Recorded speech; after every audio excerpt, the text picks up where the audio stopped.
Indonesia Bertauhid TV.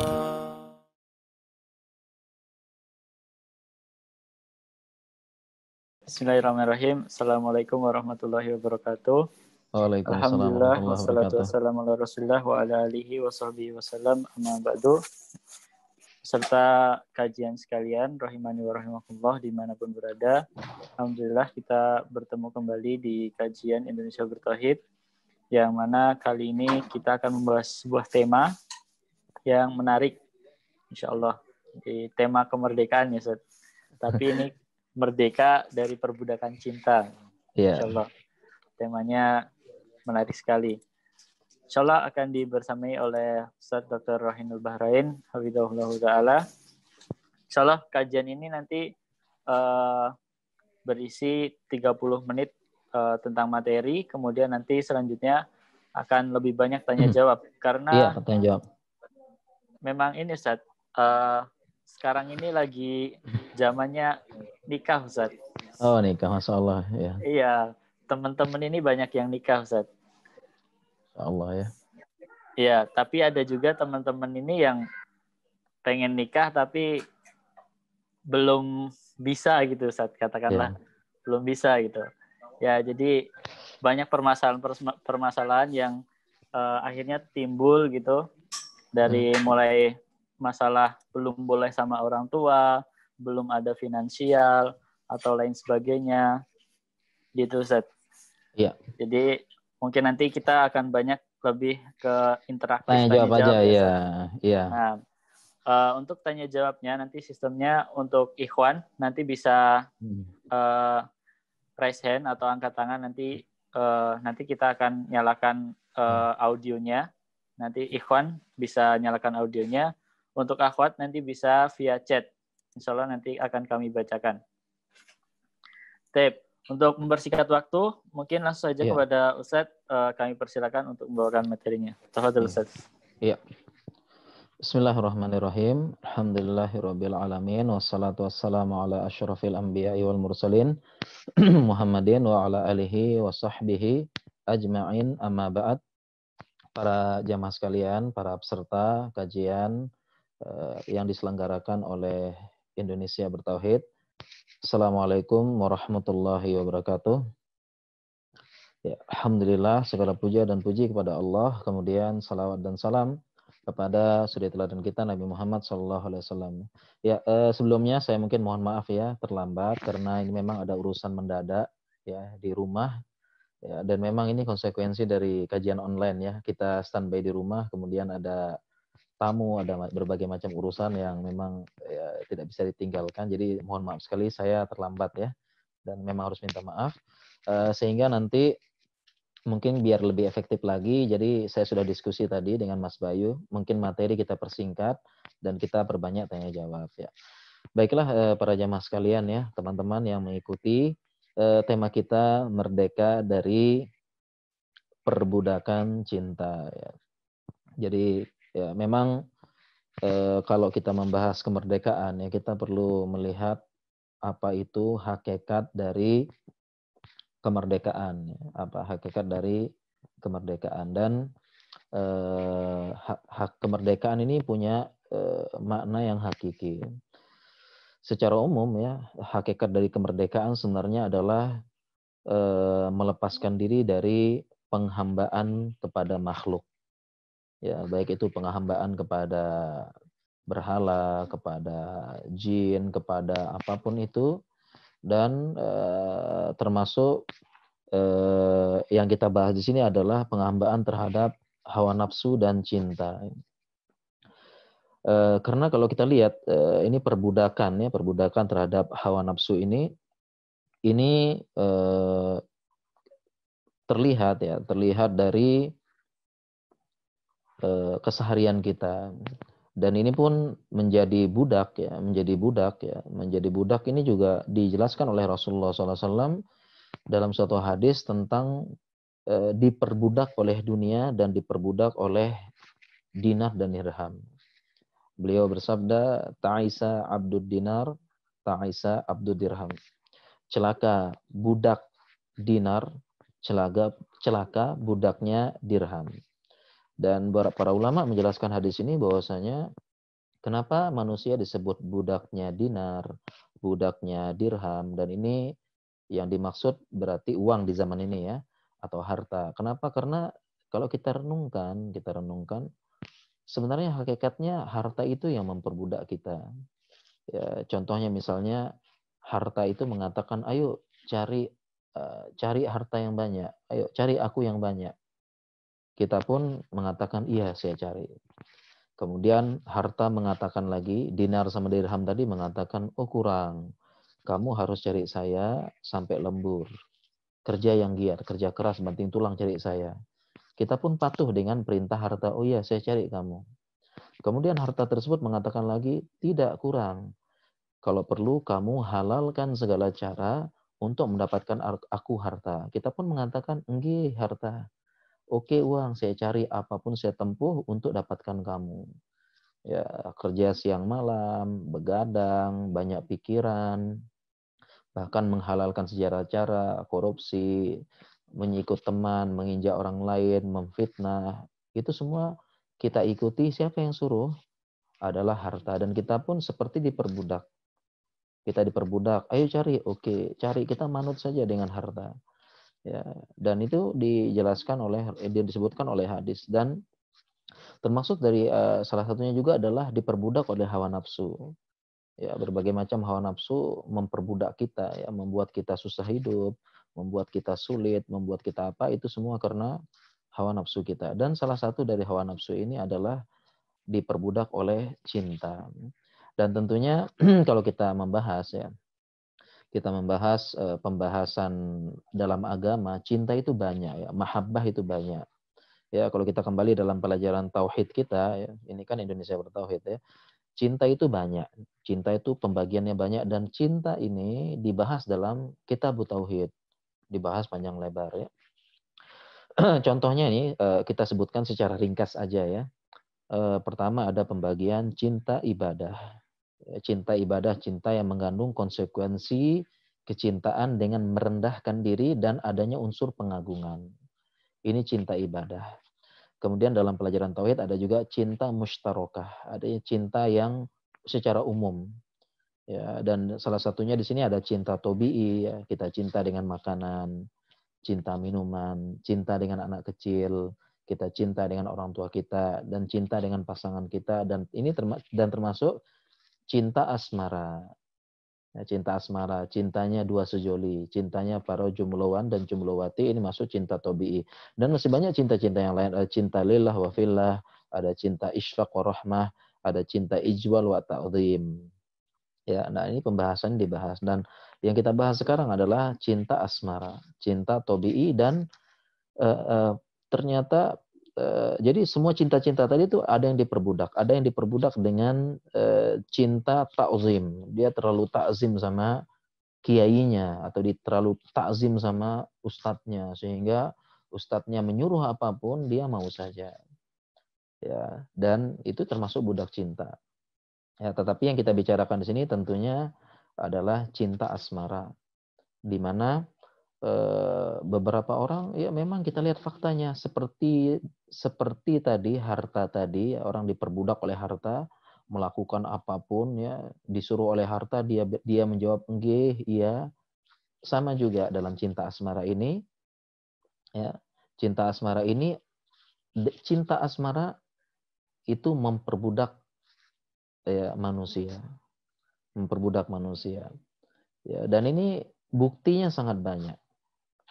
Bagaimana cinta asmara ini ya, atau dalam cinta asmara ya, sedang jatuh cinta, atau bahasa kita virus merah jambu, atau bahasa kita penyakit al-isyq ya, penyakit jatuh cinta ya, jatuh cintanya pemuda, muda-mudi ya, itu maksudnya bagaimana diperbudak oleh cinta asmara ya. Ini orang yang sedang jatuh cinta ini rela berkorban, bahkan menghinakan diri karena cinta asmara.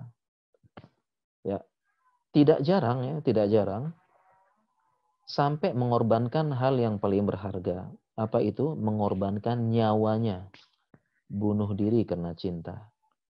Minum baygon, memotong urat tangan, gantung diri. Itu kenapa? Diperbudak oleh cinta. Gara-gara cinta dia bilang begitu. Sampai tahap cinta memperbudak dia, cinta asmara. Dan dia pun mengatakan, dia demi cinta asmara tersebut, dia melakukan semuanya.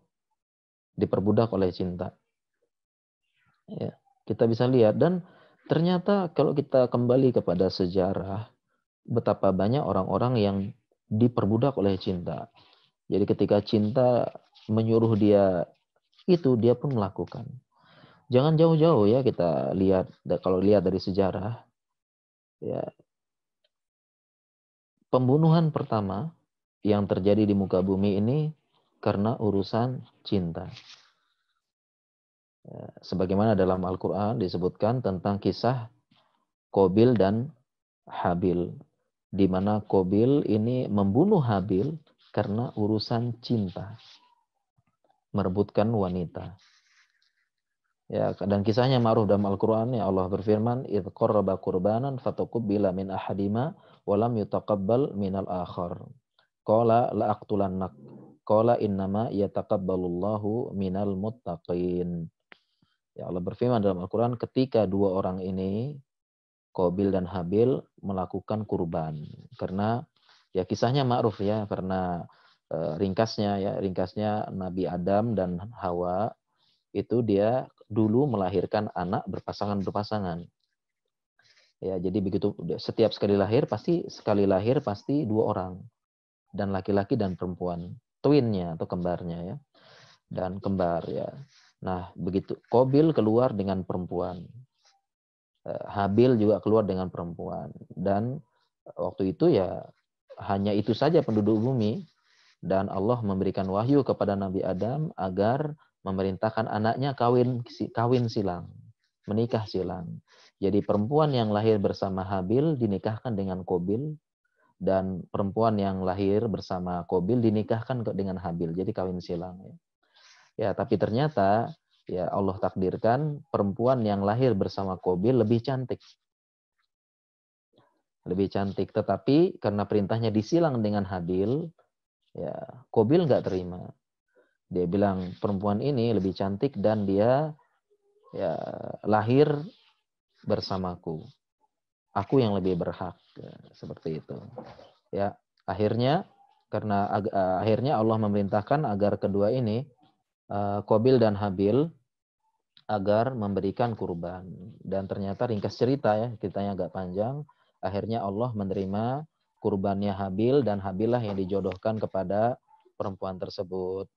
Ya, dijodohkan, dan akhirnya Qabil tidak terima, dan ya karena diperbudak oleh cintanya, akhirnya dia membunuh Habil, ya, membunuh Habil. Nah, kisah cinta pertama, pembunuhan pertama karena cinta asmara, dan betapa banyak kisah-kisah yang lainnya diperbudak oleh cinta ya, dan setiap tempat, waktu, ruang, dan zaman memiliki kisah seperti ini, entah itu kisah nyata, kisah fiktif.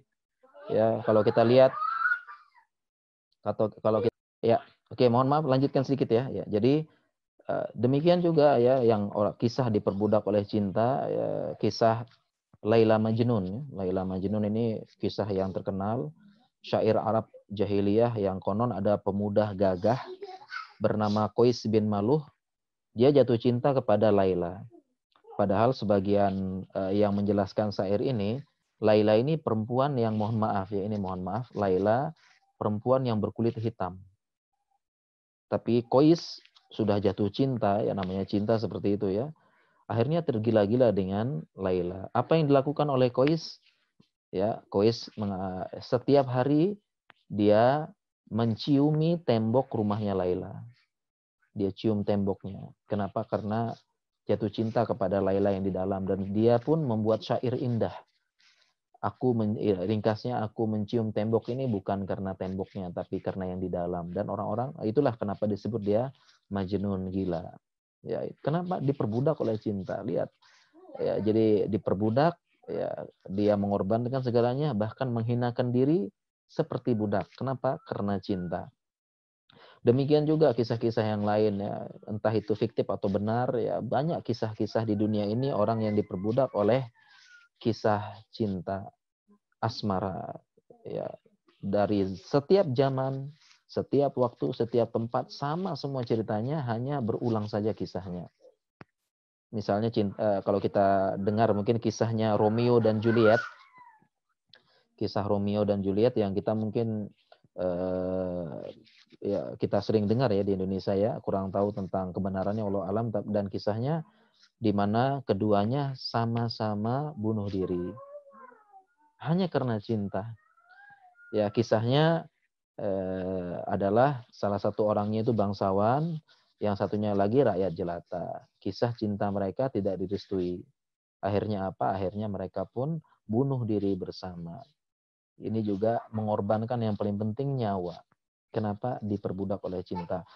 Dan masih banyak lagi ya kisah-kisah diperbudak oleh cinta. Di Indonesia pun banyak, ada yang bunuh diri, ada yang live ya, menunjukkan foto disiksa ya hanya untuk menunjukkan pengorbanan, ada yang naik ada yang karena cintanya dia rela berkorban, ada yang rela naik gunung, ada yang rela lompat dari gedung yang tinggi, katanya ini untuk membuktikan cintaku padamu.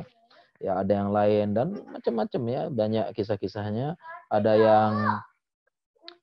yang sampai mengorbankan berbagai macam ya, atau bahkan kita kenal ada ungkapan-ungkapan untuk membuktikan cinta ya, seperti misalnya demi kamu ya lautan aku seberangi, gunung aku daki, bintang-bintang aku akan petik untukmu, bulan aku gendong, aku bawa depan untukmu. Apa? Untuk cinta. Semuanya aku korbankan ya. Ya, ini sampai seperti ini. Bahkan juga sampai mengorbankan akal. Mengorbankan akal, diperbudak oleh cinta, mengorbankan akal ya, sampai berbagai macam istilah yang kita dengar di Indonesia. Kalau sudah jatuh cinta, dunia milik berdua, yang lainnya ngontrak. Kalau sudah cinta, tai kambing rasa coklat ya. Kalau sudah cinta ya 1 menit ya serasa 1 menit itu serasa bertahun-tahun, dan masih banyak lagi ya. Dan saya rasa kita lihat banyak ya. Dan satu lagi ya, diperbudak oleh cinta, menghentikan cinta. Saya pernah bertemu ada laki-laki ya. Ini diceritakan laki-laki gagah kuat ya, tiba-tiba nangis di pojok kamar. Kenapa kamu nangis? Barusan putus ternyata. Putus dia baru diputus. Padahal dia laki-laki yang gagah kuat, nangis seperti merengek-rengek ya, seperti perempuan nangisnya. Ya, kenapa? Habis putus ya. Begitu dinasihatin, udah bro, santai aja, gini. Dia malah mewek ya, laki-laki mewek. Lo sih nggak tahu rasanya diputusin, nangis gitu ya. Ya Allah ya. Kurang lebih seperti itu. Nah, kemudian itulah ya, itu fakta-fakta kenapa diperbudak oleh cinta ya. Kemudian juga ya, ini yang paling penting ya, dari perbudakan cinta ini yang paling bahaya adalah terjadinya syirik cinta. Jadi ini yang kita paling khawatirkan daripada dua sejoli yang sedang jatuh cinta, dia diperbudak oleh cinta yang sampai pada tahap syirik.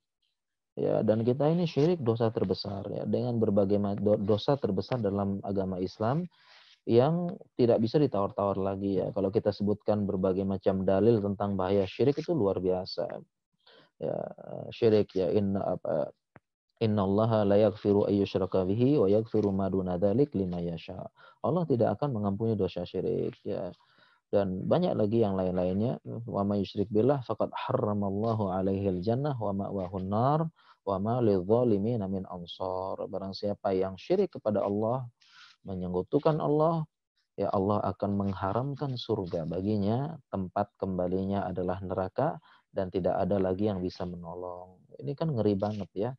Ya, ini yang paling kita khawatirkan, syirik cinta, syiriknya dua sejoli. Dan ini dibahas oleh Ibnu Qayyim al-Jauziyah, ini sampai tahapan cinta yang disebut dengan al-mahabbatul murdan. Namanya apa? Saya ulangi, mahabbatul murdan. Yaitu cinta yang sampai tahap, yaitu ini didefinisikan oleh Ibnu Qayyim al-Jauziyah. Beliau mengatakan rasa cinta sampai tingkat menjadi hamba kepada cinta. Diperbudak oleh cinta, mahabbatul murdan namanya. Dijelaskan oleh Ibnul Qayyim ya. Jadi beliau pun membahas ada namanya diperbudak oleh cinta. Seperti itu. Ini kita khawatirkan. Ya, bagaimana sih bentuknya kalau contoh nyatanya mungkin seperti ini ya. Contoh nyatanya bagaimana sih dua sejoli ya itu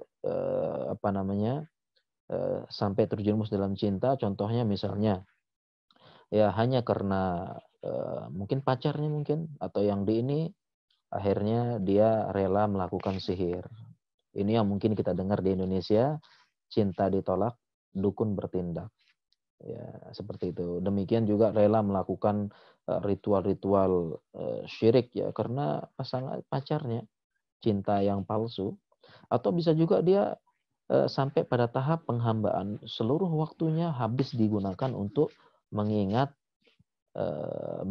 itu pacarnya atau pasangannya. Ya, dari pagi mau makan teringat padamu, mau tidur teringat. Jadi semuanya ya, mau ini teringat, pokoknya teringat terus. Sampai-sampai Allah tidak diingat sama sekali, atau sampai pada tahap dia mengatakan, aku tidak bisa hidup tanpamu sama sekali. Ini kan bahaya. Padahal yang memberikan kehidupan kita Allah gitu ya. Tapi dia sampai mengatakan, aku tidak bisa hidup sama sekali tanpamu. Ini kan kata-kata yang kita khawatirkan terjerumus dalam kesyirikan. Ya, padahal yang menghidupkan Allah seperti itu. Ya, dan yang lain-lain ya. Jadi karena cinta dia melakukan kesyirikan, dia melakukan kesyirikan cinta dan sebagainya. Ya. Ini kita hati-hati ya, hati-hati ya.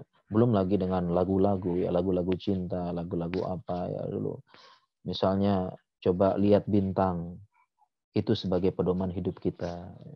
Tunjuk satu bintang misalnya gitu ya. Ini bahaya, pedoman kita Al-Qur'an dan Sunnah gitu kan, bukan bintang, Al-Qur'an dan Sunnah. Ini kalau memang bisa terjerumus dalam kesyirikan ini ya, bisa membatalkan keislaman ini, seperti itu ya. Jadi walaupun sekedar cuma ungkapan tapi itu kan bisa mengarah ke sana ya, seperti itu. Dan ini perbudak oleh cinta. Ya, nah kemudian sekarang bagaimana nih bisa terbebas dari perbudakan cinta? Ya, ini yang disebut orang yang sudah terkena perbudakan cinta, ini yang disebut dengan penyakit cinta asmara, atau ada ulama mengatakan nama penyakitnya penyakit al-aisyak. Ya, penyakit al-aisyak. Ini nama penyakitnya, atau bahasa kita di Indonesia virus merah jambu atau apa. Nah, ini cara mengobatinya kalau kita jelaskan panjang lebar. Nah, karena ini judulnya adalah kajian dan dialog interaktif, saya mungkin sebutkan aja poin-poinnya, bagaimana agar kita tidak terkena penyakit al-isyak, tidak terkena virus merah jambu, dan tidak terkena khamr asmara. Jadi saya sering sebut khamr asmara. Kenapa? Karena orang khamr, definisi khamr adalah pertama, khamr itu asal katanya kha, ma, ro. Ya, itu artinya menutupi, dia menutup akal. Karena yang disebut dengan khamar dalam perjalanan fikih, pertama dia menutup akal atau sebagian akal, yang kedua membuat kecanduan. Dua definisi ini dari khamar. Dan orang yang jatuh cinta, dia kena khamar asmara. Dia pertama menutupi akalnya atau sebagian akalnya, yang kedua kecanduan. Pengen ketemu terus, pengen bahas terus kecanduan ketemu, kecanduan chatting. Jadi ini cara mengobati virus merah jambu, ya orang yang terkena khamar asmara atau penyakit isyak. Saya sebutkan aja poinnya, mungkin selebihnya kita bahas di tanya jawab. Yang pertama, kita harus ikhlas kepada Allah, yaitu meminta pertolongan semoga disembuhkan dari penyakit cinta ini. Atau yang saya sebut dalam buku saya adalah jatuh cinta panah melesat sebelum busurnya ditarik. Panah melesat sebelum busurnya ditarik. Jadi jatuh cinta sebelum waktunya. Ini kan tersiksa, gitu ya. Jadi gimana cara ngobatinnya? Pertama, ikhlas kepada Allah. Kita mohon pertolongan. Iyyaka na'budu wa iyyaka nasta'in. Kita minta kepada Allah. Yang kedua, kita berdoa. Berdoa kepada Allah semoga segera disembuhkan. Yang ketiga, ya kita menahan pandangan minimal dari orang yang disayangi. Ya, jadi bagaimana bisa sembuh kalau fotonya dipasang terus? Atau zaman sekarang bukan foto, zaman sekarang mah sosmed ya. IG-nya di stalking terus gitu. Gimana mau bisa sembuh gini ya? Yang kemudian terakhir memperbanyak zikir, ya, mengingat pada Allah. Ya, karena kita bisa tenang, ala bizikrillahi tatmainnul qulub. Kemudian yang kelima, menjauhi orang yang dicintai, ya. Nomornya diblokir, IG-nya diblokir, ya jangan, kita menjauhi. Kemudian yang keenam, kita menyibukkan diri dengan hal-hal yang bermanfaat supaya kita nggak mengingat dia terus. Kemudian yang kelima, ya, kita melembutkan hati, menengok orang sakit, mengiringi jenazah, menziarahi kubur, mengingat kematian dan sebagainya. Yang ketujuh, yang kedelapan, ya senantiasa menghadiri majelis ilmu. Duduk bersama orang-orang yang zuhud, bersama orang-orang yang soleh. Yang kesembilan, kita menjaga sholat 5 waktu, ya, kita usahakan tepat dan usahakan laki-laki berjamaah. Ya, karena kita diminta bersabar dengan sholat. Wasta'inu bisobri wassalah. Yang 10, membayangkan aib pujaan hati. Ya, jadi kalau kita membayangkan aib pujaan hati, karena orang yang jatuh cinta itu karena dia kan kebayang-bayang indahnya. Ini permaisuriku, pangeranku. Ya. Ya, padahal kenyataannya nggak begitu kalau sudah nikah. Ya, jadi kebanyakan para jomblo, kebanyakan kepada orang-orang yang pemuda-pemuda ini sebelum menikah itu membayangin yang indah-indah. Ya. Yang ikhwan memandangnya permaisuri, ya, senakan ahwat, ya, memandang seperti film-film Korea yang romantis terus, ya, padahal rumah tangga nggak begitu, ya. Ya, rumah tangga, ya, ikhwan bayanginnya yang lembut, yang apa, ya, setelah itu cerewet, marah terus, ya. Yang ahwat bayanginnya romantis terus, ya. Jadi kita membayangkan aibnya untuk melepas. Ternyata dia punya keburukan-keburukan, ya. Yang selanjutnya, poin selanjutnya adalah kita yang ke-11, kita merenungi akibat buruk dari penyakit al-isyaq atau khamr asmara ini, ya. Waktu kita habis, ya, mau makan nggak nyenyak, tidur, dan memang nggak ada manfaatnya sama sekali, ya. Buat apa ini, kita hanya sakit hati apa, ya, kita. Kemudian yang poin selanjutnya, cara sembuh kita bersabar, ya, bersabar, ya, melepas dari belenggu al-isyaq ini dengan kesabaran, minta tolong. Kemudian yang poin selanjutnya, kita apa namanya, kita yakin bahwasanya kalau kita meninggalkan sesuatu karena Allah, Allah akan mengganti dengan yang lebih baik. Sebagaimana dalam hadis, innaka lan tada'a syai'an lillahi azza wa jalla illa baddalakallahu bihi ma huwa khairun lahu min. Ya, sesungguhnya jika engkau meninggalkan sesuatu karena Allah, niscaya Allah akan mengganti denganmu yang lebih baik.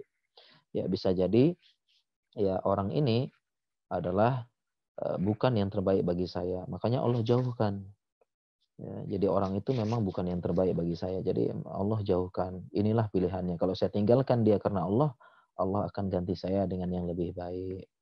Ya, yang ke-15 adalah cara mengobati yang paling ampuh, yaitu menikahi. Ya, udah nikah yang paling baik. Dan ini solusi dari segala macam solusi, yaitu menikah.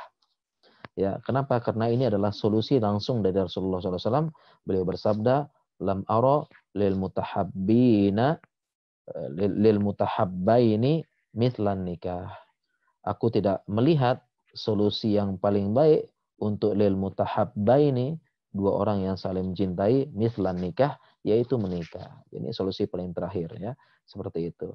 Oke, pas 30 menit waktunya, Mas Ayu, ya. Materinya saya benar-benar singkat, 30 menit.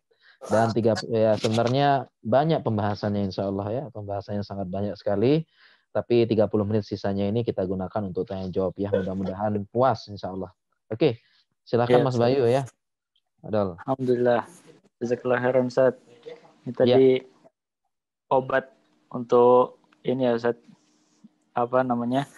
Penyakit al-ishq tadi ya, Ustaz. Ada ya, 15, Masya Allah.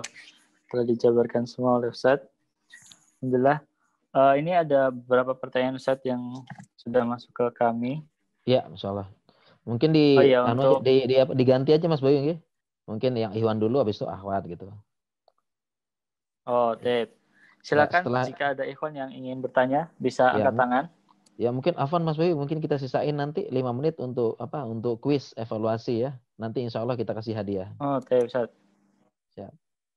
Tep Ustaz. Silakan jika ada yang ingin bertanya ikhwan bisa angkat tangan.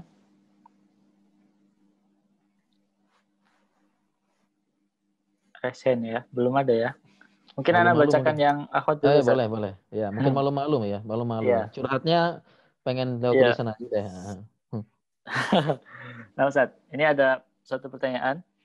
Apakah boleh meniadakan ta'aruf karena sudah kenal sebelumnya, Ustaz, ketika dulu masih di kampus? Iya, oke, baiklah. Apakah boleh meniadakan? Ya, boleh-boleh aja, asalkan benar-benar yakin lahir batin dia baik. Ya, nggak perlu sebenarnya. Kalau memang sudah ini, tetapi tetap Sudah disarankan. mengenal gitu, Ustaz. Ya, tetapi tetap disarankan perlu. Kenapa? Karena ta'aruf itu tidak hanya ta'aruf diri, tapi ta'aruf keluarga juga. Ya, Supaya lebih kenal ya, Ustaz. yang katanya orang dulu, katanya kalau kamu nikah, bukan kamu aja yang nikah, tapi kan keluargamu juga nikah. Seperti itu. Jadi perlu juga ya dan juga istilahnya dengan ta'aruf kita kan perlu mengumpulkan informasi yang banyak ya. Ya seperti Iya, itulah Ustaz. insya Allah. Yang penting sudah yakin lahir batin dan sudah istikharah pada Allah. Seperti itu insya Allah. Oke, Ustaz. Jadi sebaiknya tetap ta'aruf ya, Ustaz. Tetap ta'aruf ya, ta'aruf keluarga, ta'aruf ini dan tetap berusaha mengumpulkan informasi tentang dia selama ta'aruf seperti itu. Oke, Ustaz. Ada pertanyaan berikutnya, Ustaz. Ya. Izin bertanya, Ustaz. Ana seorang akhwat yang insya Allah akan selesai isip bulan depan. Iya. Selesai kuliah maksudnya? Selesai kuliah Iya, maksudnya? isip, Ustaz. Ya, kuliah Oh, kedokteran ya, Ustaz. kedokteran, Masya Allah. Ya. Ya, namun orang tua Ana menginginkan Ana untuk lanjut sekolah spesialis penyakit dalam, di Ya. mana yang Ana tahu itu memakan waktu lama dan akan lebih sibuk di rumah sakit. Ya. Khawatir jika menikah nanti Ana tidak bisa fokus mengurusi suami karena kesibukan Ana nanti, Ustadz. Ya. Orang tua sementara ini hanya ridho pada interna dan juga ingin calon Ana nantinya seorang dokter juga. Ya. Bagaimana pendapat Ustadz? Apakah itu termasuk mempersulit datangnya jodoh, Ustadz? Oh gitu ya. Masya Allah ya. Ini mungkin mau dicariin jodoh dokter juga kayaknya ya, sepertinya ya. Enggak ya. Iya, mungkin ada teman antum, Ustadz. Iya, oke. Iya, jadi oke ya. Jadi kalau kita bicara secara umum, hukum asalnya perintah agama bahwasanya perempuan itu secepat mungkin menikah. Secepat mungkin menikah ya. Perempuan itu jangan ditunda-tunda ya. Salah satu kan ada hadisnya al-ajalatu minasyaiton. Terburu-buru itu dari setan. Tetapi ada buru-buru yang memang harus diburu-burukan. Ya, salah satunya adalah menikahkan anak perempuan. Jadi perintah agama itu anak perempuan ini memang harus cepat menikah. Ini hukum asalnya. Ya, kalau memang ada peluang menikah harus cepat menikah. Apalagi ada hadisnya ya. Apalagi sudah ada calonnya yang pengen menikah gitu ya. Ya, apalagi mungkin ini dokter, mungkin banyak yang pengen nyari akhwat dokter mungkin ya. Ya, memang banyak yang nyari sih ya, banyak hubungin saya. Punya ini enggak, iya, punya adik kelas enggak gitu ya. Tolong cariin dong akhwat dokter katanya gitu. Nah, ini memang kalau bahasanya orang dulu kan ya high quality jomblo gitu ya. Daya tawarnya tinggi. Apalagi seperti itu, ya itu harus dipercepat memang nikahnya. Ini hukum asalnya perempuan cepat dinikah. Tadi pertama ya buru-buru yang baik adalah menikahkan anak perempuan. Kemudian memang ada hadisnya juga apabila sudah ada yang mau, idza ja'akum man tardawna dinahu wa khuluquhu fazawwijuh illa takun fitnatun fil ardi wa fasadun 'arid. Ya, jadi apabila telah datang kepada kalian yang kalian ridho agama sama akhlaknya. Ingat ya, ridho agama bukan agama, akhlaknya juga ya. Maka zawijuh nikahkan anak perempuan kalian. Kalau enggak, ancamannya ngeri nih kalau enggak nih. Ya, kalau sengaja, jadi ada perempuan sudah datang bagus, sudah pas, tiba-tiba ditolak gitu ya. Ancamannya ngeri, illa takun fitnatun fil ard. Kalau enggak terjadi fitnah di muka bumi, wa fasadun arid, kerusakan yang meluas. Nah, jadi memang perempuan harus cepat memang perempuan. Jangan ditunda-tunda terlebih, laki-lakinya sudah diridhoi agama dan akhlaknya. Nah, dari hadis-hadis tadi itu ulama ambil kesimpulan perempuan hukum asalnya mempercepat menikah, jangan tunda-tunda. Terlebih lagi di zaman sekarang ya. Ya, terlebih lagi di zaman sekarang ya namanya khususnya apa ya? Perempuan jumlahnya mulai banyak. Ya, ini terbukti ya hampir di semua biro jodoh itu laki-laki CV yang masuk itu perempuan lebih banyak daripada laki-laki. Perbandingannya bisa 5 sampai 10. Jadi jumlah yang pengen cari jodoh perempuan 5 sampai 10, laki-lakinya 1. Dan laki-laki yang satu ini pun nggak jelas ya, maju mundur, nggak jelas yang takut-takutan yang satu laki ini gitu loh. Jadi itu sebagai gambarannya dan jadi memang harus dipercepat ya nikahnya itu. Sehingga tadi pertanyaannya sudah lulus dokter ya, kemudian pengen sekolah spesialis dan ya saya kurang lebih tahu ya sudah menjalani ya namanya sekolah spesialis ya memang siap-siap waktunya habis di sekolah spesialis itu membutuhkan waktu dan tenaga yang tidak sedikit ya seperti itu. Dan apalagi sekolahnya 4 tahun atau 5 tahun ya bisa jadi lulus itu. Jadi kalau nggak nikah itu lulus itu usianya sekitar ya 27, 28 atau 30 bisa jadi. Itu kan usia yang sudah sangat terlambat untuk perempuan di Indonesia. Ya, bahkan kalau ukuran dari akhwat ngaji terlambat banget gitu ya. Terlambat banget ya. Karena kalau akhwat ngaji aja itu 20 gitu ya. Setelah lulus kuliah aja udah terlambat gitu ya. 25 udah warning bahasanya kalau akhwat ngaji bahasanya. Ya, itu udah terlambat banget ya, udah warning. Jadi kalau saran saya misalnya secepatnya aja menikah. Ya, mengenai sekolah spesialis ya nanti memang didiskusikan oleh suami, diskusikan dengan suami karena kalau sudah menikah itu perempuan mau kerja ataupun mau keluar rumah harus izin suami karena salah satu hak suami adalah keberadaan istri di rumah.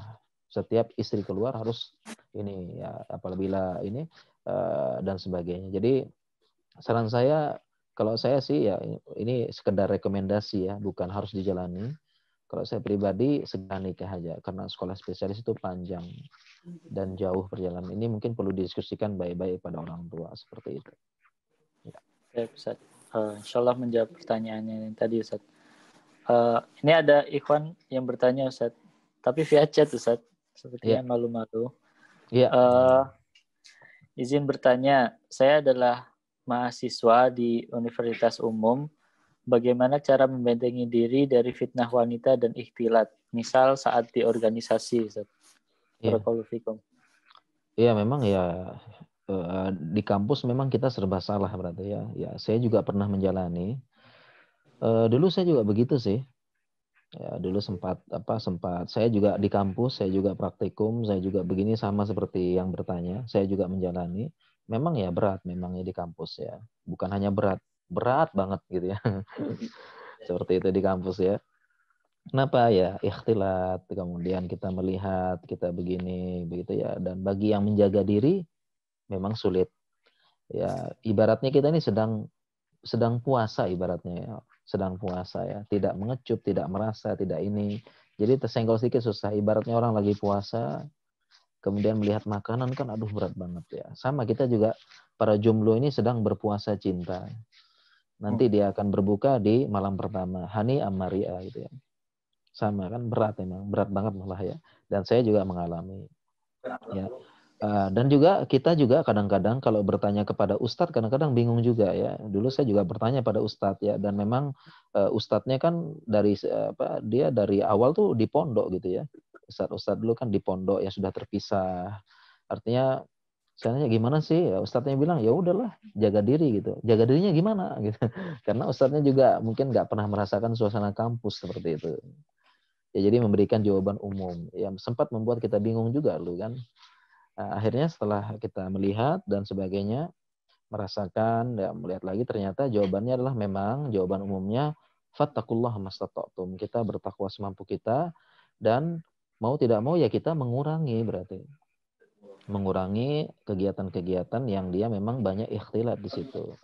Ya kalau kita memang nggak kuat, kalau memang ada perempuan yang bisa misalnya lawan jenis yang memang bisa bisa menggugah kita ya kita jauhi, jangan deketin malah atau malah malah tambah ngobrol atau malah aji mumpung ya berusaha satu praktikum berusaha sekelompok sama dia ya berusaha ini jangan itu juga sia-sia.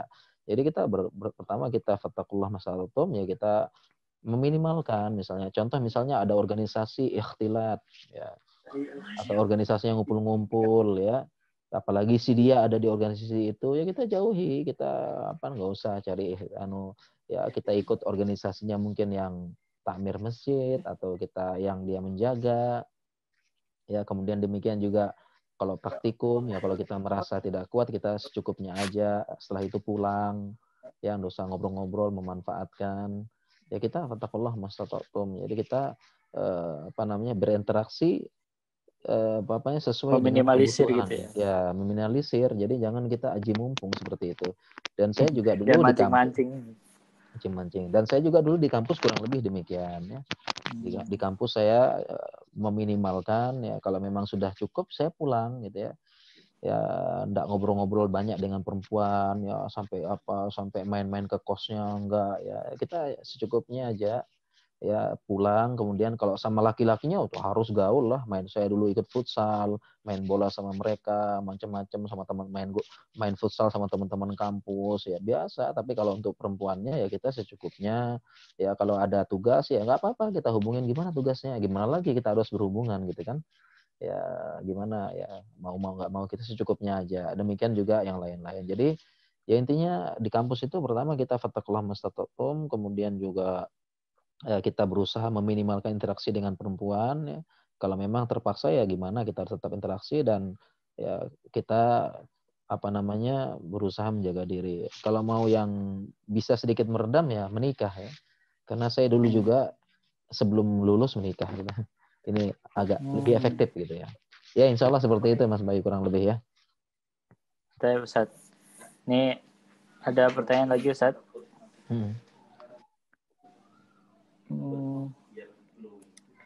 Semoga Allah melindungi Ustadz dan keluarga. Amin. Mengenai seorang akhwat yang menawarkan diri kepada lelaki untuk dinikahi, caranya itu bagaimana Ustadz? Apa harus lewat perantara? Apakah termasuk tidak punya malu jika seorang akhwat menawarkan diri kepada seorang ikhwan? Jazakallah khairan.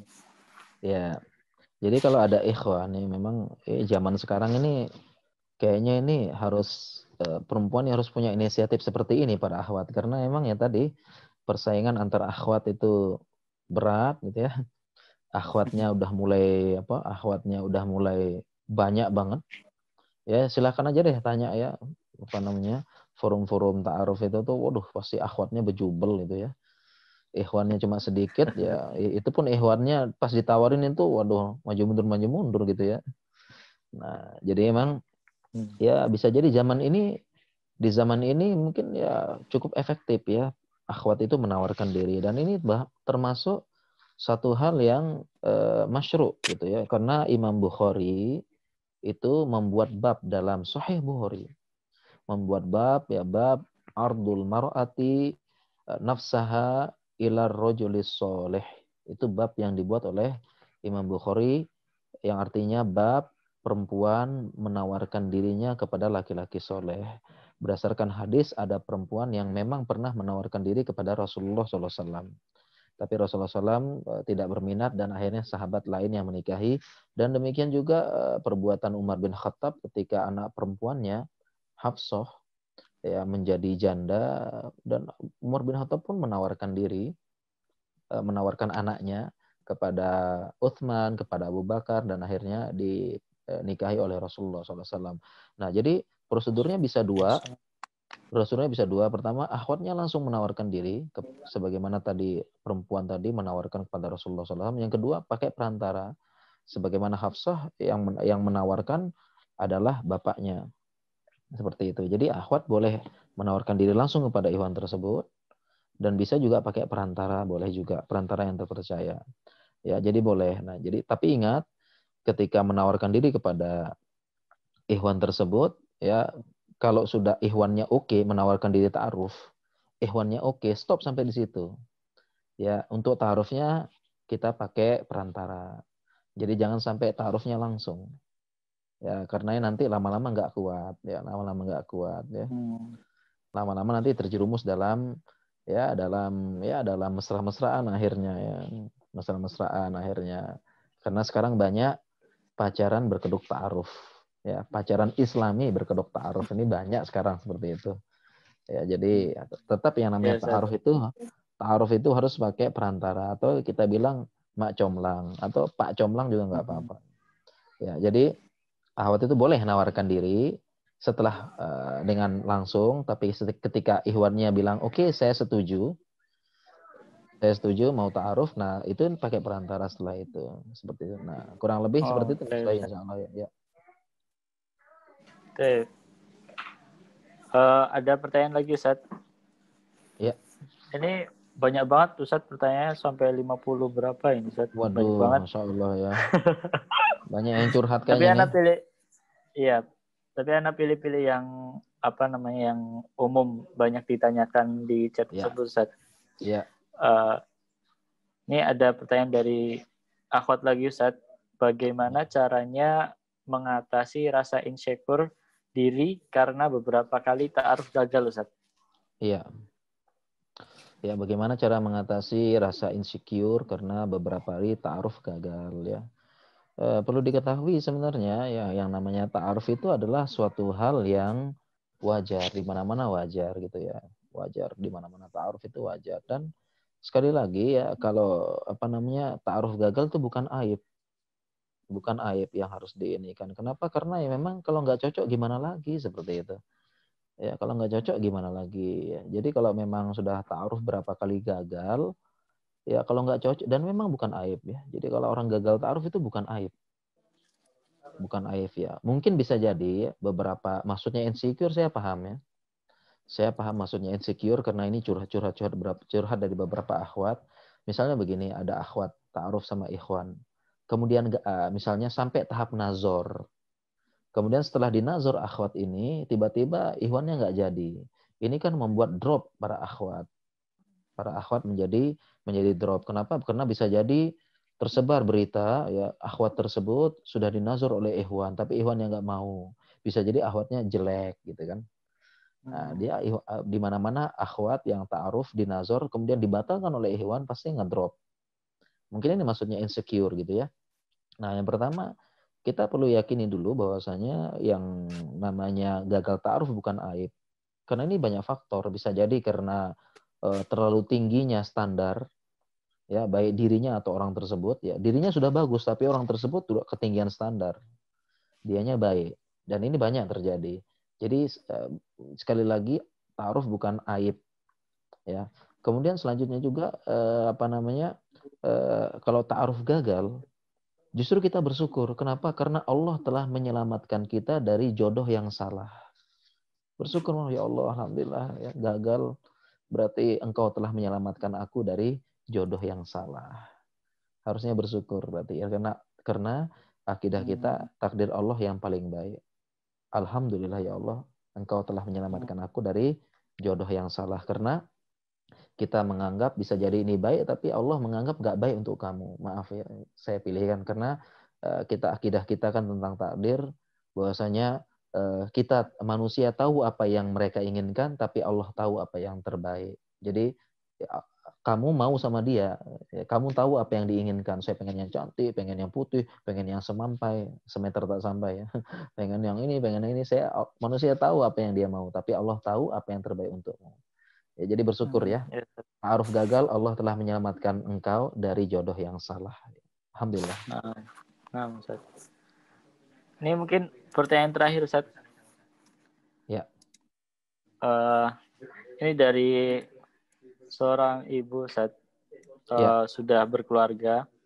Ya. Ustadz, mohon izin tanya, saya seorang istri yang bekerja dan suami sedang tidak bekerja dan berpenghasilan minim. Ulang Mas Bi. Tadi gimana? Istri atau apa tadi? Saya. Istri yang bekerja. Istri ya. Bekerja. Berarti Dan bukan jomblo suami. ya? Bukan jomblo ya? Iya, bukan Ya, jomblo, ya, ya. Ustadz. Istri Makanya tadi saya minta bekerja. diulang. Saya minta diulang tadi. Biasanya jomblo kan? Iya, Ustadz. Ini kebetulan ada yang tanya dari yang sudah berkeluarga, Ustadz. Ya, boleh. Ya. Istri yang bekerja dan suami sedang tidak bekerja. Ya. Dan berpenghasilan minim, sehingga istri harus menutupi kekurangan dengan meminjam. Hal ini dilakukan karena tanggung jawab, anak-anak harus diberi makan. Ya. Apa yang dilakukan si istri adalah cinta terhadap keluarga, walau kadang Ya. kecewa dengan sikap suami yang kurang memenuhi kebutuhan. Ya. Selain itu, suami ibadahnya kurang dan malas ke masjid. Kemalasan itu apakah tanda tidak cinta pada Allah atau Allah belum beri hidayah? Saya ingin suami rajin beribadah meskipun income tidak mencukupi. Apakah langkah yang harus dilakukan istri untuk suaminya tersebut, Ustaz? Suami ini tipenya introvert, Ustaz. Oh, begitu ya. Ya baiklah, kalau saya nangkap itu ada 2 poin. Yang pertama mungkin terkait dengan pinjaman, boleh nggak meminjam? Ya sebenarnya kita boleh-boleh aja meminjam ya. Boleh meminjam, tapi atau berhutang ya. Tetapi prinsip kita dalam Islam berhutang itu kalau darurat. Ya mungkin ini butuh darurat ya boleh saja. Kemudian yang kedua adalah dari pihak suami ya. Pihak suami yang ini, nah kalau sepertinya memang berat ya, ini masalah hidayah. Masalah hidayah dan akidah kita, hidayah hidayatut taufik ya, hidayatut taufik ya, karena hidayah ada 2, hidayah taufik dan hidayah al-irsyad wal bayan. Ya, hidayah taufik itu hak prerogatif Allah. Ini bahkan Rasulullah SAW saja tidak bisa memberikan hidayah kepada pamannya Abu Thalib. Innaka lan tahdi man ahbabta. Wahai Rasulullah, engkau tidak bisa memberi hidayah walaupun bagi orang yang engkau cintai. Nah, sama juga kalau Rasulullah SAW saja tidak bisa, ya berarti kita juga nggak bisa. Ya, ibu juga nggak bisa kepada suami. Tetapi kita bisa memberikan namanya hidayah irsyad wal bayan. Kita memberikan penjelasan, dan ini hidayah dari para nabi, yaitu memberikan irsyad, memberikan nasihat. Ya, inilah yang disebut dalam inilah hidayahnya para nabi dan orang-orang seperti kita. Ya, dan ini dalilnya innaka latahdi ila siratil mustaqim. Sesungguhnya engkau memberikan hidayah kepada jalan yang lurus. Ini maksudnya hidayah irsyad wal bayan. Nah, mungkin yang kita bisa lakukan itu Ibu ya, kita kasih hidayah penjelasan, kasih buku bacaan, kasih perenungan kepada suami, dan mungkin kita juga jangan lupa kita juga berdakwah dengan sikap, kita tunjukkan bahwasanya orang-orang yang sudah kembali kepada agama, akhlaknya makin bagus, ya ibu makin berbakti kepada suami, makin baik suaranya, sehingga ketika suami bertanya, loh kok kamu seperti ini ya, dulu agak cerewet misalnya, sekarang kok lembut, dulu saya ini sekarang makin berbakti ya. Istrinya menjawab, ini semua karena saya mendapatkan hidayah Mas gitu ya.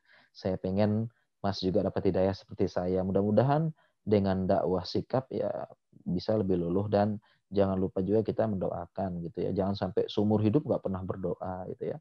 Minimal kita pernah mendoakan seperti itu. Ya, mungkin begitu ya, mungkin insya Allah Mas Wahyu ya, mudah-mudahan ya suami yang beriannya bisa mendapat hidayah ya. Terakhir banget ini, Ustaz, Ya, sebelum terakhir boleh deh. sebelum ujian, Ustaz. Ya. Mohon nasihatnya, Ustaz, untuk para pejuang jomblo-jomblo high quality katanya. Maksudnya Ya, belum bisa menikah karena beberapa faktor agar tetap istiqomah untuk memperbaiki diri dan menjauhi zina, Ustaz. Iya, Masya Allah ya, ini ya buat ya, memang berat memang ini. Dulu saya juga merasakan ini ya, bagi orang yang jomblo ini, terutama yang panah cinta melesat bahkan sebelum busurnya ditarik ya. Busurnya ditarik aja, panahnya cinta udah melesat duluan ini. Aduh, ini memang berat dulu ya. Ya, anak kampus ngerasain lah, saya juga anak kampus begitu ya. Seperti itu. Nah, jadi bagaimana kalau saya dulu, saya juga melaksanakan nasihat dari guru-guru saya. Ya, ini jadi tinggal meneruskan nasihatnya, bukan nasihat saya. Ya, gimana bagi para jombloan dan jomblowati, atau ada yang mengatakan jomblo visabilillah katanya. Ya. Bagaimana caranya? Yang pertama jangan sampai terjerumus dengan yang namanya cinta. Jangan deket-deket gitu ya. Jadi jangan sampai kita misalnya para ikhwan ya ngomongin akhwat, ada akhwat keren loh, ada akhwat begini, berapa nilainya 8,5 ya. Jangan sampai ini nggak manfaat ya, nggak manfaat. Oh, ada akhwat nih keren gini-gini ya, gimana dong coba stalking nggak gitu, itu nggak ada manfaat seperti ini. Jadi sekali lagi para jomblo jangan sekali-kali mendekati dengan urusan cinta. Mendekat jangan. Ya jangan sekali-sekali mendekat. Sudah waktunya saja ya, Ustaz. Ya kalau sudah waktunya aja deh, nggak usah, jangan sampai dekat sama sekali. Dan saya dulu alhamdulillah benar-benar nggak sama sekali ya, nyari ini nggak. Dan dulu alhamdulillah merasa nggak pernah ya mau nyari akhwat gimana gitu ya, nyari ngumpulin info akhwat mana ini nggak pernah itu, alhamdulillah ya. Itu yang pertama, karena kalau sudah mendekat akan terseret pelan-pelan, akhirnya mulai kena deh. ya kesemsem sama akhwat yang ini, ya mau nikahin belum bisa gitu kan, tapi kesemsem terus kan, tersiksa batin seumur hidup gitu kan, kasihan Iya. kan. Jadi pertama jangan sekali-kali mendekati.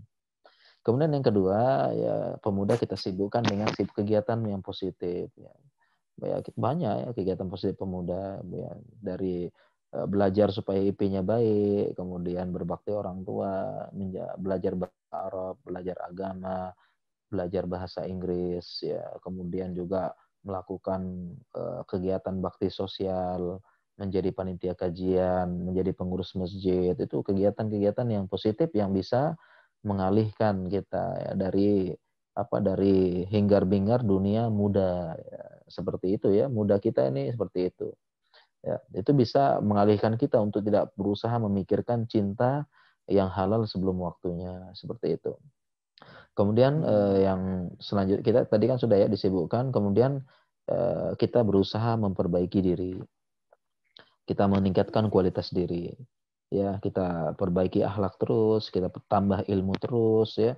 Kenapa? Karena dalam Al-Quran jelas dijelaskan, ya, jelas disebutkan al-khabithatu lil khabithin wal khabithuna lil khabithat, at-thayyibatu lit thayyibina wat thayyibuna lit thayyibat. Ini janji Allah dalam Al-Quran.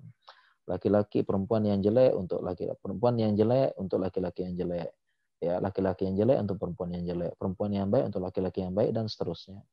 Ya, jadi kalau kita meningkatkan kualitas diri, ya kita meningkatkan kualitas diri, kita sibuk dengan meningkatkan kualitas diri, memperbaiki akhlak, meningkatkan ilmu, itu nanti Allah akan mengirimkan jodoh yang baik untuk kita. Dan ini janji Allah tadi dalam Al-Quran. Ya, dan ini faktanya demikian. Kita lihat aja contoh misalnya ya. Ini contoh aja misalnya ya. Kalau ada ikhwan gitu, ikhwan anak kampus misalnya, kuliah di kampus. Ya, dia di kampus IP-nya baik, akhlaknya bagus. Ya, kemudian rajin ngaji. Ya, walaupun dia anak kampus, dia bisa bahasa Arab, ngajar bahasa Arab, hafalan Qur'annya banyak, jadi imam di sini, aktifnya bisa diandalkan dalam mengurus kegiatan kajian. Ya, dia amanah. Ya, ini kan seperti ini kan banyak di antara kita yang menawarkan akhwat baik-baik untuk dia gitu kan. Ini juga, jadi yang semisal kamu ini saya tawarkan yang baik-baik ya. Jadi itu contohnya, kalau dia meningkatkan kualitas dirinya, nanti jodoh yang baik-baik datang. Jadi nggak mungkin orang-orang yang seperti ini ya, dia baik akhlaknya ya, di kampus juga nilainya nggak hancur ya, IP-nya bukan nasakom nilai 1, ya. Kemudian dia juga di samping kuliah dia juga berusaha belajar agama, bahasa Arabnya bagus, berusaha menghafalkan, akhlaknya baik. Ya ini insya Allah kita ini juga, itu ada bagus nih. Kalau gitu ini kita jodohkan dengan yang ini, karena dia juga baik juga, akhwatnya juga baik, dia juga semangat beragama, menghafalkan Quran bagus. Ayo kita jodohkan aja yuk. Nah, akhirnya kan Allah kirimkan jodoh yang baik-baik pada dia. Dan faktanya demikian, setelah kita lihat-lihat ternyata ya jodoh itu ya cerminan diri berdasarkan ayat ini. Kan nggak mungkin kan misalnya akhwat ya pasti nikahnya sama akhwat ya, sama ikhwan. Dan juga kalau perempuannya nggak berjilbab, dia carinya laki-laki yang yang tidak memperhatikan jilbab juga, kan begitu kan, pasti seperti itu. Jadi orang tuh menikah karena prinsip yang sama, begitu kan. Kayaknya nggak ada deh misalnya nggak ada misalnya akhwat jilbab lebar pakai cadar kemudian nyari jodohnya ikhwannya yang misalnya tatoan gitu, belum tobat, nggak ada kayaknya. Pasti kan sesuai begitu. Iya. Ya kan, jadi itu aja deh. Sementara dulu 3 poin aja bagi para jombloan dan jombloati. Pertama, jangan sekali-sekali mendekati urusan cinta, nanti ajalah mikirnya. Ya, yang kedua adalah sibukkan diri dengan kegiatan positif. Yang ketiga, pokoknya jangan sampai ada kosong waktunya. Yang ketiga adalah tetap meningkatkan kualitas diri, memperbaiki diri, nanti Allah berjanji akan mengirimkan jodoh yang baik-baik. Seperti itu. Nah, Ustaz, jazakallah khairan. Jadi motivasi buat anak nih, Ustaz. Masya Allah ya. Jomblo juga soalnya hostnya ya. Ustaz, kita langsung ujian nih, evaluasi nih, Ustaz. Iya, mohon maaf ya. Ujiannya ini tanya jawab ya. Evaluasinya tanya jawab. Nanti saya kasih pertanyaan berarti Mas Bayu ya. Kasih Ya, nanti pertanyaan. gimana, Ustaz? Peserta Kasih menjawab, pertanyaan Ustaz. nanti ini aja, raise hand aja nanti. Mungkin bisa Oh kan ya. kelihatan ya. Ya oke. Saya kasih Ustaz. pertanyaan ya. Insyaallah. Seperti biasa 3 pertanyaan Mas Bayu ya. Ini 3 sudah ada pertanyaan yang ya. raise hand, Ustaz. Oh ya, berarti belum. Ya, setelah saya Ya, bertanya saya baru turunin dilihat dulu. ya. Ya, oke, Ya, terus siap, tanya Ustaz. dulu. Oke, saya bertanya ya sesuai dengan saya bantuin. Oke, pertanyaan pertama, apa nama cinta yang disebutkan Ibnu Qayyim pada tahap penghambaan terhadap cinta? Apa namanya? Ya, disebutkan Ibnu Qayyim tadi, apa namanya? Silakan. Sip. Ada yang angkat tangan? Ada, Ustaz. Silakan Diana. Silakan ya. Silakan ya. Dibuka unmute aja, jawab terus. Kalau perempuan ini ya suaranya aja ya, jangan pakai video ya. Iya, Kalau akhwat suaranya aja. silakan.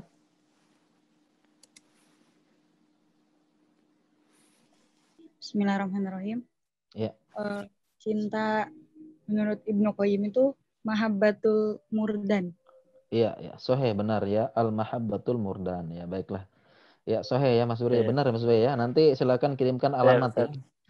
Kirim chatting ke panitia ke Mas Bayu, nanti kirimkan alamat, nanti saya kirimkan hadiah berupa buku-buku ya nanti insya Allah. Oke, pertanyaan Ya. kedua Ya. Mas Bayu ya. Telah. Mau minta Ya. tolong dilihat ya. Ya. Yang Iya, dianu Ustaz. adalah setelah pertanyaan. Silakan. Siap-siap. Ya, oke, Sebentar, pertanyaan. Ustaz. Ya, Saya sudah. turunkan semua Tulisannya dulu. dulu ya. Oh iya gitu ya. Oke. Iya. Oke. Pertanyaan yang Sip. kedua ada. Untuk Iya, Ustaz. Silakan. Sudah? Pertanyaan kedua. Pertanyaan kedua siapa nama anak Nabi Adam yang terlibat dalam pembunuhan karena cinta? Siapa yang membunuh, siapa yang dibunuh? Siapa yang membunuh, siapa yang Nih, dibunuh? ada nih, Ustaz. Ya, silakan. Ummu Khairah. Silakan dibuka mic-nya.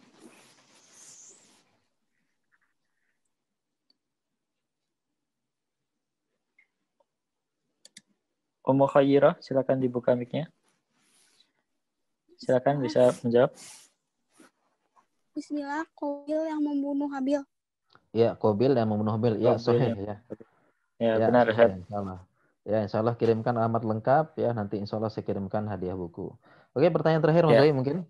Pertanyaan terakhir Iya, Ustaz. adalah agak sulit dikit boleh enggak? Kita coba sulit sedikit Sebentar, ya. Ustaz. Sebentar, Ustaz. Ini masih pada angkat tangan. Silakan turunkan tangannya terlebih dahulu.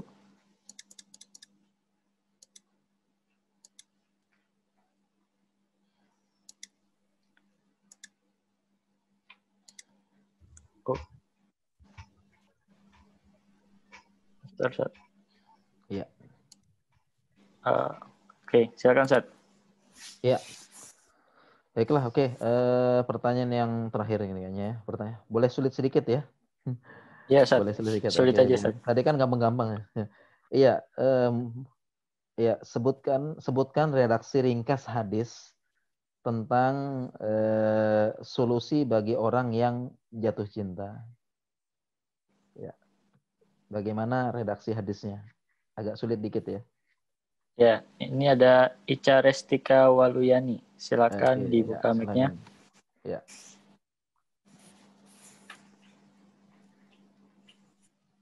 Bismillahirrahmanirrahim. Ya. Hadisnya adalah, aku tidak melihat solusi yang paling baik dari dua orang yang saling mencintai selain menikah. Iya, ya, oke, soheh ya. Kalau Arabnya bisa nggak? Arabnya bisa nggak nih? Arabnya bisa nggak?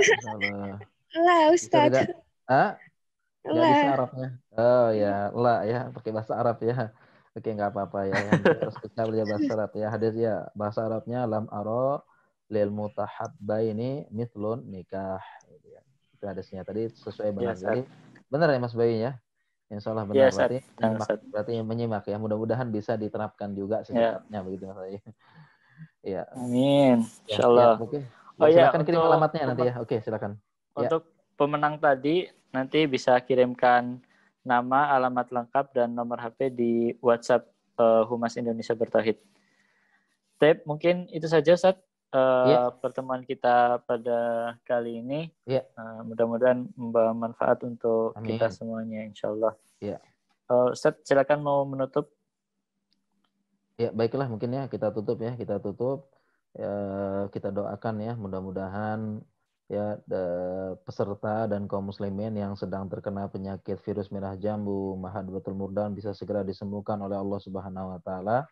Kemudian kita doakan juga ya para jomblo dan jomblowati tiba-tiba dapat rezeki nomplok, ya tiba-tiba langsung ditawarin dapat jodoh dan akhirnya cocok gitu ya, dan kita mudahkan juga, kita doakan juga bagi yang akan melangsungkan pernikahan segera dipermudah menikah dengan cepat. Kita doakan yang sedang ta'aruf semoga segera berjodoh, segera dipermudahkan, dan kita doakan semoga yang sudah menikah bisa langgeng dan bisa menghasilkan jodoh yang soleh dan solehah, berguna dan bermanfaat bagi masyarakat, agama, nusa dan bangsa. Ya, saya tutup Mas Bay ya. Subhanakallahumma Ya, bihamdika, Ustaz. asyhadu an la ilaha illa anta, astaghfiruka wa atubu ilaik. Wassalamualaikum warahmatullahi wabarakatuh. Waalaikumsalam warahmatullahi wabarakatuh. Alhamdulillah, jazakumullah khairan Ya, Ustaz. wa jazakumullah khairan semuanya ya. Oke, saya pamit ya berarti ya Mas Bay ya. Ya, Ya, oke. ya Ustaz. Assalamualaikum. Barakallahu fiik. Waalaikumsalam warahmatullahi. Tip, itu tadi kajian kita pada kali ini, kesempatan kali ini. Insya Allah kajian seperti ini akan diadakan selama sebulan sekali. Dan insya Allah ada juga kajian daurah Indonesia Bertauhid ya, diisi oleh Dr. Rahinul Bahrain dan juga Dr. Andi Oktavian Latif Habibullah Ta'ala bergantian. Jadi jadwalnya itu pekan pertama nanti Ustadz Dr. Rahinul Bahrain, pekan kedua nanti Ustadz Dr. Andi Oktavian Latif, kemudian kajian tematik seperti ini, kemudian nanti pekan depannya itu Dr. Rahinul Bahrain, kemudian pekan depannya Dr. Andi Oktavian Latif, dan seterusnya. Insya Allah rutin seperti itu setiap pekannya, dan nantikan nanti di sosial media Indonesia Bertauhid Official. Demikian kami dari panitia mengucapkan jazakumullah khairan, mohon maaf bila ada kesalahan dan tutur kata yang kurang berkenan. Demikian kami tutup. Assalamualaikum warahmatullahi wabarakatuh.